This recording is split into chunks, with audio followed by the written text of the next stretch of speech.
Mark from the States, Mark from the States, it's Mark from the United States.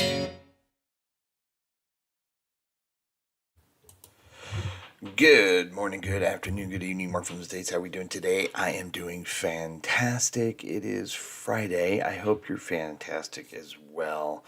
Heading out of town today to go see my son, my oldest son, Damien, up in Sacramento. I don't know. We'll see. I always say I may do something, but I always never do it. So I'm not going to say that. But I am going up to Sacramento. He's got a live show that he's doing. He's a musician. He's a singer and guitar player for for his band up there. He's actually in several bands, but the theme song that you hear at the beginning and at the end of every video, that was written and sung by him. So we're excited to go see him. We haven't seen him in a few months. And so we're going to go up and visit, say hello, congratulate them in person after they've just recently, him and his girlfriend, got engaged. So we're really excited about that. Had my sleep test study, whatever, just completed on Tuesday night. Miserable. Could not sleep. I took pride in the fact that I could usually sleep anywhere at any time, and could not. It was so hard. My mind was playing tricks on me. I had all these wires stuck to my face and head and chest and legs and in my nose, and had a big camera in the room. Bed wasn't very comfortable. Got to bring my own pillow, which is nice. They had a nice ceiling fan, which was awesome, and they'd have a TV, so that was cool. But you roll over. I like to sleep on my side. Couldn't really do it with all the stuff on my face and this thing in my nose. And then they eventually woke me up a couple hours later. Apparently I did fall asleep at some point. And they put a thing on my nose to push air up into my nose. And I could never sleep on my side with that because it just kept pressing, against my face when I bury my face in the pillow. It was a nightmare. Plus I had this hose, limited what I can do. It was just a nightmare. I eventually just fell asleep on my back, kind of propped up on the bed. And then they woke me up at 4:30. So I think I got about 3 hours sleep or so, 4 hours sleep. And apparently they got enough information. They're sending it to my doctor, so I should find out more in the next few weeks. I'll keep you posted. He said that I did stop breathing, so I probably have sleep apnea of some sort. So that's always nice to know that I'm not breathing at night. My wife tells me all the time that's true, but I never believed her. So I had to tell her she's right, but she already knows she's right. She's right all the time. I wrote a song for her wedding, and one of the lines was, I let her know that she's always right. She lets me know that I'm always wrong. And like a light switch, she turns me on. So true. So true. Today's video, Be Here Now, is the channel. We've done one before. He's kind of centered in Manchester. His name is Ollie, so the links to the video will be below. So please go and support the channel. It's really important that you get over there and do that. I know I say this all the time. I know I say that all the time as well. It's really important. And I'm going to keep saying it because I really believe the original content creators need our help. They need our support. Get over there. Watch some of the videos. If this interests you, get over there and subscribe to his channel. No need to like and subscribe to our channel. But if you'd like to like and comment and subscribe and do all the thing with our channel, that's great. But it's not a requirement. I would rather, if you only can do it once, I'd rather you go and do it with the original content creator and to help them. So yeah, today's video, 5 historical things you might not know about Manchester. Sound good? This should be fun. So yes, big fake couch, and let's do it.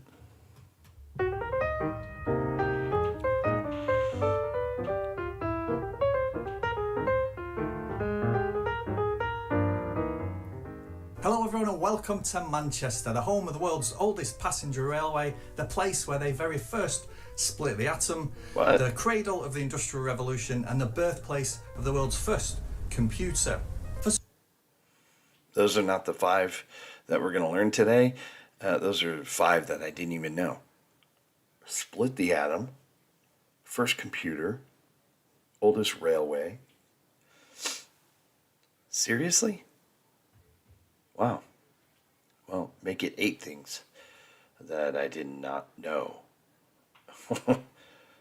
Okay. Such a small city is known for a great many things: great history, great science, and great sports. That was the video we learned about. Lesser known facts about the city that make it much more interesting than all that. It was about that pub that got moved.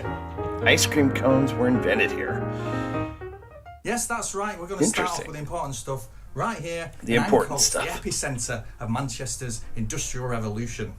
Since the late medieval era, Manchester has always been a place that has warmed to outside visitors and welcomed foreign immigrants, particularly those who could bring in a new trade, such as the Flemish weavers in the 1620s, who helped introduce weaving to the town.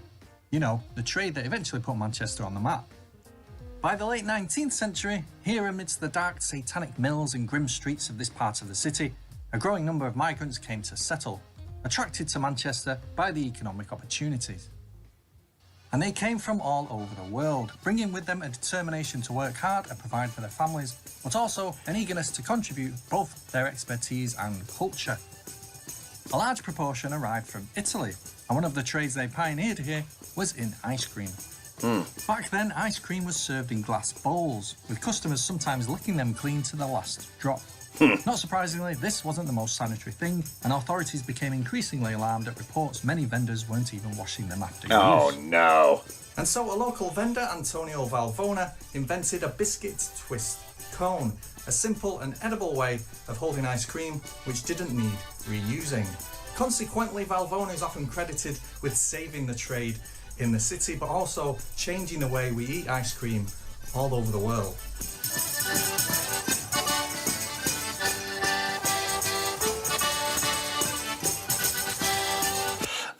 I still prefer it in a bowl, though. I'm not a big ice cream guy per se, but I will have some ice cream. And while I like the cone, I actually prefer it in a bowl. A little fun fact, and pointless that anybody needed to hear that, I'm sure.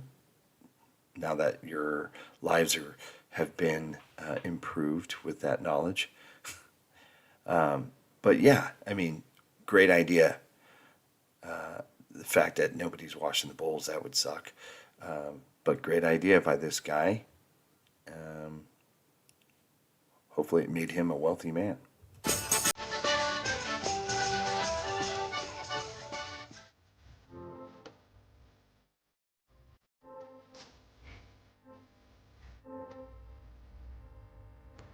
History hidden in the street signs. All right.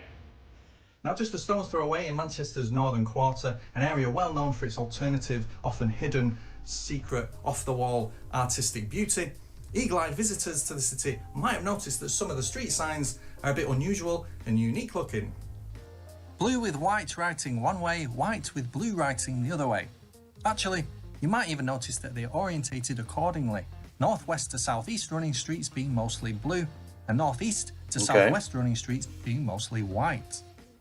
Well, they're a clever addition by artist Tim Rushton, designed to connect the area's historical links to the textile trade to its grid-like street pattern, the warp and weft of interlinking cotton threads.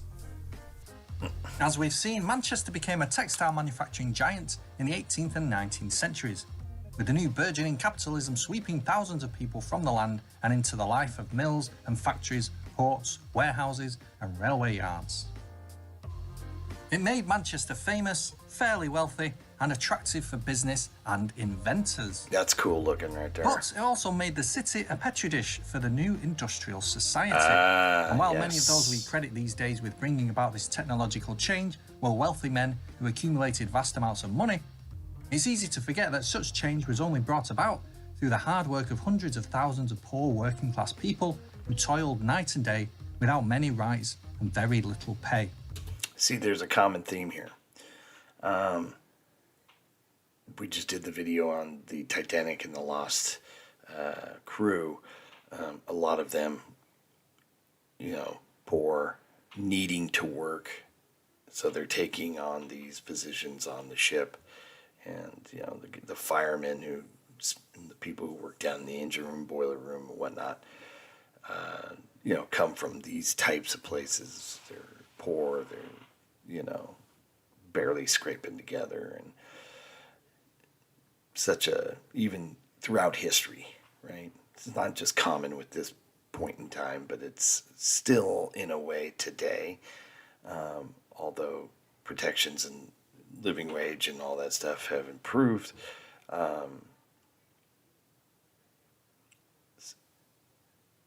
The forgotten man and woman who create these things and help them, be what they are, is generally something that goes as old as time. The textile trade may seem so irrelevant when you walk the streets of Manchester today, but I think these street signs help us to remember those who worked hard for virtually no recognition. Yep. Before we go on to Nathan Meyer, Rothschild started here. I don't think I know who that is, but just a final thought on that is, yes, throughout time, I think the wealthy end up looking like villains, and in a lot of cases, they were, not nice people. I think in reference today, the wealthy,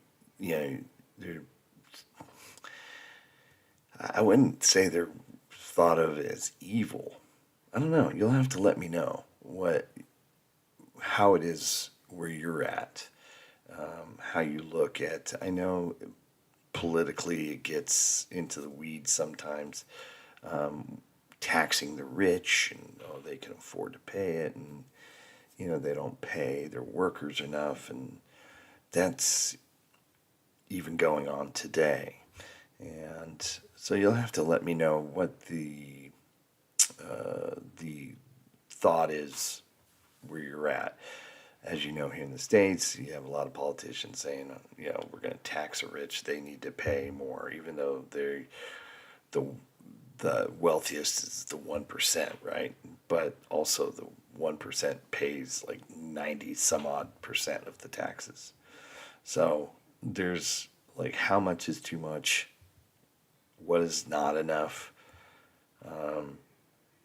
Not all of these wealthy industrialists who are evil, I don't believe, and some of them do pay more.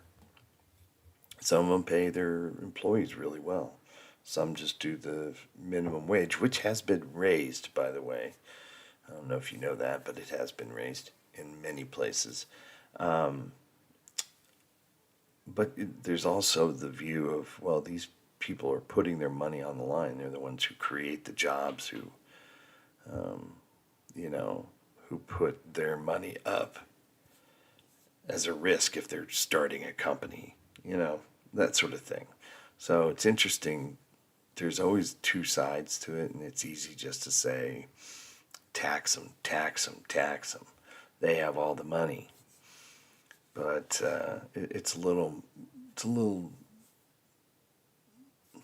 not as black and white, I guess is what I'm saying. So I'd like to know what is, not so much your views on my country, but what are your views on I hate to use the word elite because it has such a negative connotation to it, but the company, people who own companies and stuff there, what are your thoughts, and what is actually being done, I guess is what I'm asking. I don't even know if that even made sense, but anyway, Nathan Meyer, Rothschild, started here. Who is that?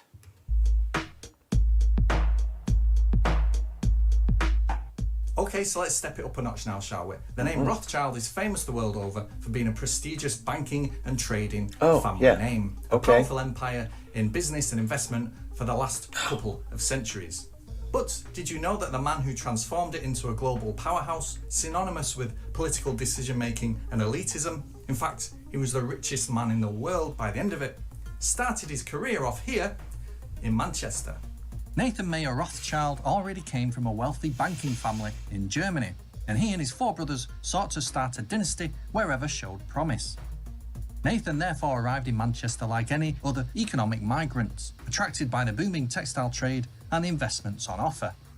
Now, of course, he wasn't like most migrants to the city and immediately surrounded himself with relative luxury. In 1798, he settled here, living on Mosley Street, but eventually took operations to London, where the company still remains to this day. Bonus points, Mosley Street is named after the Mosley family, who owned the Manor of Manchester from the end of the 16th century to the start of the 19th century. And one of their descendants was, of course, Oswald Mosley. The Hitler-loving, Mussolini-admiring racist nutjob who tried repeatedly to establish a political foothold in the city. I wouldn't have known about him if I didn't watch Peaky Blinders. He was a character they used in their show. Rothschilds, yes, of course I've heard the last name Rothschilds. I never knew this fella was kind of like the beginning of it. But yeah, I have heard of Rothschilds, of course. That name I know about. I just wasn't even thinking about banking and the financial world at all. Only for angry crowds of anti-fascist Mancunians to send him packing.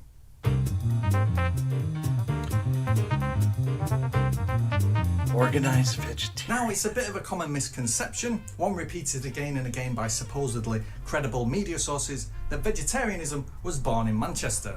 Now, of course, this isn't true. People have been avoiding meat since the very first dawn of humans. Still, credit where it's due, Manchester and its twin city, Salford, were the spiritual home of the Vegetarian Society. And I mean that quite literally too.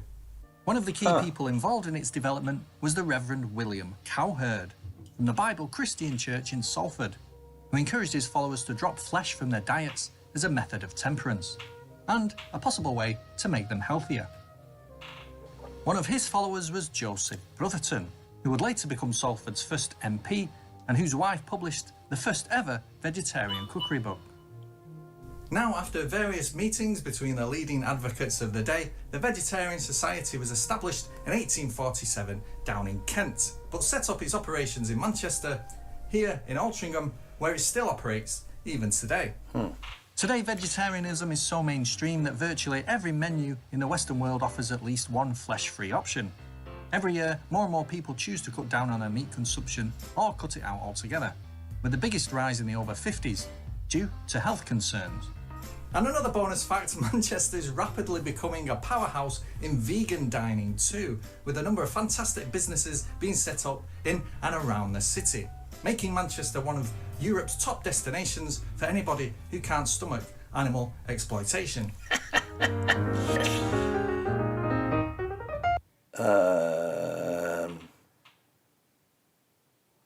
What do I have to say about that? I am not a vegetarian. I couldn't imagine not having meat. I get that some people need to cut the meat out of their diet. I just hope I'm not one of them as I get older. I love a good meat and potatoes. Oh, couldn't imagine just eating fake meat and just all vegetables. Oh. Who knows? Maybe I should open my mind. I should be more willing to try other options. Who knows? Maybe I'll fall in love with it. See, I've got to learn to be more open-minded when it comes to food. As you can tell, I'm needing a change in my diet for sure. Yes, that's right. One thing you probably did think you know about Manchester, but turns out actually not to be true, probably, is that Mr. Rolls and Mr. Royce did not, in fact, meet at the Midland Hotel. Henry Royce moved to Manchester in 1884 at the age of 21 and set up a partnership at first with a man called Ernest Claremont. manufacturing electrical fittings and then dynamos. They had a workshop on Cook Street in Hume, just south of the city, and then opened a bigger one in Trafford Park. Royce then became interested in making motor cars and produced 3 of his own, one of which was given to a friend called Henry Edmonds of the Royal Automobile Club. Edmonds then arranged a meeting between Royce and his friend from London called Charles Rolls, a motor enthusiast, old Etonian, and the owner of one of Britain's first car dealerships. Now that famous meeting is said to have taken place at Manchester's most prestigious hotel, Wow, the that's Midland, nice. on the 4th of August 1904. However, and all credit here to local historian Ed Glynner, there's simply no evidence to suggest that is true. No photos, no verification, nothing but a passing mention in Edmund's recollection. That's right, neither Rolls nor Royce ever mentioned the Midland Hotel as being the meeting place. Not only that, but Edmonds doesn't even mention the words Midland Hotel. In fact, all he says is, we went to the Great Central Hotel in Manchester and lunched together. In fact, there was and is no such place as the Great Central Hotel, and so historians have generally assumed that Edmonds and Rolls arrived in Manchester at Central Station and headed into the adjacent Midland Hotel to meet Royce. Perhaps then, Edmonds just assumed that the hotel was called the Great Central because of the station there. However, it seems no train left London that day to arrive at Central Station in time for lunch. The only one that did leave London would have arrived at what is now Piccadilly Station, on the other side of a busy, hectic city full of horses and carriages jamming up the streets. Now, would they have bothered travelling through all that mess just to get some lunch together? Well, maybe. Or, more likely, they would have stayed somewhere a bit closer to the station, say, right beneath the station, somewhere called the Great Central Refreshment Rooms.